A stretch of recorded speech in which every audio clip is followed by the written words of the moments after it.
శ్రీ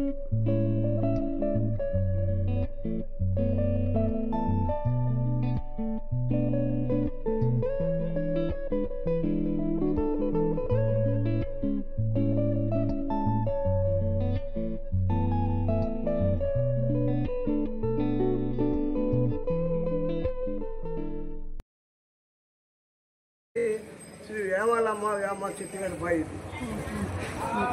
అసలు వేమ చెట్టు బావి వేమ చెట్టు బావి అనేది చెట్టు కాదు ఉదయగడ్డ దగ్గర అదే పల్లెటూరు విలేజ్ ఇద్దరు గుర్రం మీద ఎక్కించుకొని తప్పుడు కొట్టుకొని బయలుదేరి వచ్చేసారు. ఈ ప్రాంతం ఏదో చూసేందుకు తాగిన నీళ్ళు అప్పుడు బావి తవ్వారు. ఆ బావి తవ్వినంత ఎంత లోతు తవ్వినాక నీళ్ళు పడలా. అప్పుడు వాళ్ళకు ఆ స్వామి కంట్లో కనిపిస్తా నీళ్ళు ఆహుతి కనిపిస్తాము. అప్పుడంటే అప్పుడు వాళ్ళిద్దరూ మొన్న చేసేటువంటి పని వేరే వాళ్ళు అని చెప్పి మంచం వేసుకొని పండుకున్నారు. పడుకున్న తర్వాత నీళ్ళు వచ్చేసాయి. కొద్ది రోజులు అమ్మవారు పిలిస్తే పలికేది, అమ్మ నీ పేదరాళ్ళు నా బిడ్డకి పెళ్ళిళ్ళు నగలు ఏమిటి ఇచ్చేది, ఆరోగ్యశాలని ఆస్వాదించేది. కొద్ది రోజులు జరిగింది అట్ట తర్వాత ఇప్పుడు కూడా ఆ పేరు వేమ చెట్టు బావి అని. ఈ మధ్యలో ఏమైందంటే ఒక లైబ్రరీలో మాకు బుక్ దొరికితే అప్పుడు వాళ్ళ కులదేవుడు శ్రీ వైద్య వీరరాఘవ స్వామి. అప్పుడు వాడిని తెచ్చి 2001లో తెచ్చి ఇట్లా అన్ని గ్రహాలు ప్రిపేర్ చేసి ప్రధానంగా జరుగుతూ ఉన్నాయి.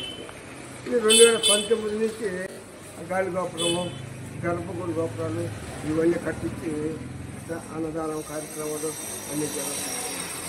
వేమాలమ్మ ముందు మెయిన్ వాళ్ళ ద్వారా ఇదంతా జరిగింది అనమాట. అంతకుముందు శ్రీ వైద్య వీరస్వామి గుడి గారు ఇది వేమ చెట్టు బావి అనేవాళ్ళు ఒకప్పట్లో.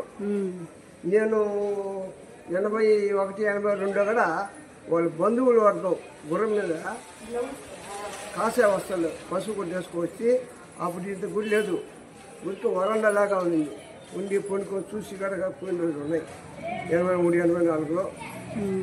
తర్వాత నుంచి కాలేదు. అప్పటి నుంచి స్వామి దయ వల్ల అన్ని కార్యక్రమాలు గుడి డెవలప్మెంట్ అవడం, దానికి స్థిరాస్తులు ఏమి లేవు స్వామికి. ఇది మీలాంటి లేదు అనుకుని జరగడం, మాకు జరిగింది కదా ఇదే చేద్దామని చెప్పని ఆ కార్యక్రమం జరిగిపోతా ఉన్నాను. అదే